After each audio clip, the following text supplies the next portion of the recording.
सभी मसीह भाई बहनों को जय मसीह की स्वागत करते हैं ईश्वर के मीठे और पवित्र वचनों में।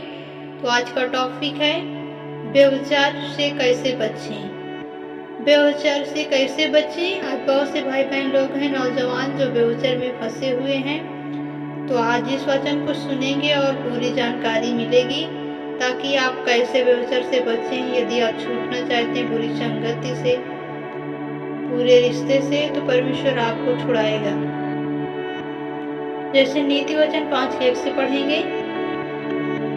हे मेरे पुत्र, मेरी बुद्धि की बातों पर ध्यान दे, मेरी समझ की ओर कान लगा, जिससे तेरा विवेक सुरक्षित रहे और तू ज्ञान के वचन को थामे रह, क्योंकि पराई स्त्रियों के होठों से मधु टपकती है और उसकी बातें तेल से भी अधिक चिकनी होती हैं। हमें प्रभु के वचन पे क्या करना है? ध्यान देना है, क्योंकि बुद्धि की बातें जब हमें कोई बताता है, कोई सिखाता है, तो हम उस पर ध्यान दें ताकि हम सही और गलत को समझ सकें और अपने जीवन में अच्छा है क्या बुरा है उसे भी जानने की कोशिश करें। तभी हम क्या होंगे? हमारा विवेक सुरक्षित रहेगा और हम परमेश्वर के ज्ञान के अनुसार, परमेश्वर के वचन के अनुसार क्या होंगे? पराई स्त्रियों से बचेंगे, क्योंकि पराई स्त्रियों के होठों से मधु टपकती है और उसकी बातें तेल से भी अधिक क्या होती, चिकनी होती है। परंतु उसका परिणाम नाग, यानी जैसे नाग होता है, नाग से भी कड़वे, यानी नाग दोना से भी कड़वा और दो धारी तलवार से भी पैना होता है। उसके पांव मृत्यु की ओर बढ़ते हैं और उसके पग अधोलोक तक पहुंच जाते हैं। किसके पग? जो व्यभिचार में फंसता है, जो बुरे चरित्र में फंसता है, उसका परिवार बर्बाद हो जाता है, उसका अच्छा खासा हंसता खेलता घर नष्ट हो जाता है, उसके घर के लोग दुख में जाते हैं, क्लेश में जाते हैं, समस्याओं में जाते हैं, मुश्किलों का सामना करते हैं, विपत्ति में जाते हैं। आगे देखेंगे। इसलिए उसे जीवन का सामर्थ्य पथ, यानी इसलिए उस जीवन का सामर्थ्य पथ नहीं मिल, उसे जीवन का जो सामर्थ्य होता है, जो पथ होता है, वो नहीं मिल पाता। क्यों? उसके चाल चलन चंचल तो है, परंतु उसे आप नहीं जानते। उसके चाल चलन चंचल तो है, परंतु वह आप नहीं जानता। इसलिए अब हे मेरे पुत्र, मेरी सुन और मेरी बातों से मुंह न मोड़। ये कौन कहता है? सुलेमान कहता है, हे मेरे पुत्र, इसलिए मेरी बातों को सुन, उस पर ध्यान लगा और मुंह न मोड़ मेरी बातों से। ऐसी स्त्रियों से दूर ही रह और उसके डेवड़ी के पास भी न था। कहीं ऐसा ना हो कि तू अपना यश औरों के हाथ में क्या करे? औरों के हाथ में, और अपने जीवन को जन के वश में कर, या पराई तेरी कमाई से अपना पेट भरे और परदेसी मनुष्य तेरे परिश्रम का फल अपने घर में रखे। और तू अपने अंतिम समय में जब तेरा शरीर क्षण हो जाए, तब यह कहकर हाय मारने लग, मैंने शिक्षा से कैसे बैर किया।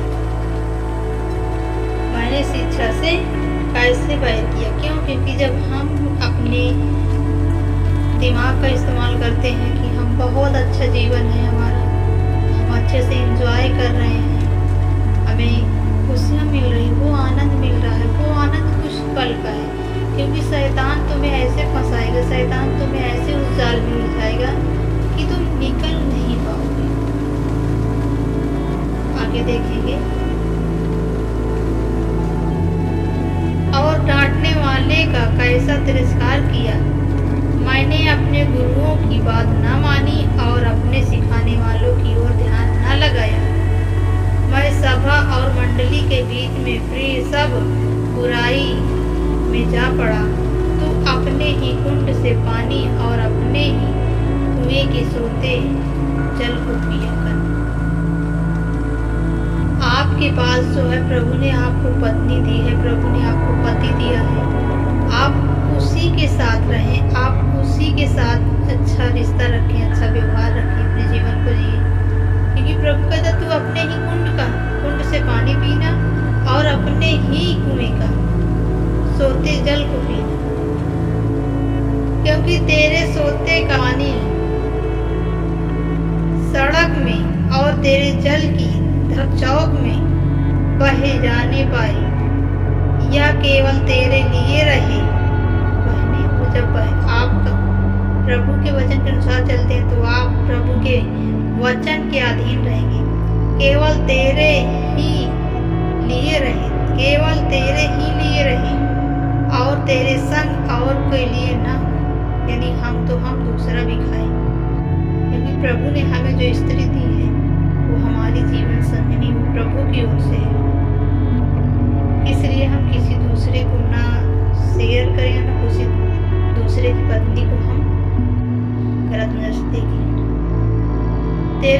तेरा सोता धन्य रहे और अपने जवानी की पत्नी के साथ आनंदित रह। हे प्रिय हरिणी या सुंदर भारनी के समान उसके स्तन सर्वदा तुझे संतुष्ट रखे और उसी के प्रेम नित्य तुझसे आकर्षित करता रहे। आप प्रभु के वचन को जब गहराई से समझेंगे तो आपको ये वचन बहुत इम्पोर्टेंट लगेगा कि हम पति पत्नी में कैसे रहना चाहिए, हम आपसी व्यवहार आपसी प्रेम कैसे रखें कि हम प्रभु के वचन का उल्लंघन ना करें, प्रभु के वचन के अनुसार चलें।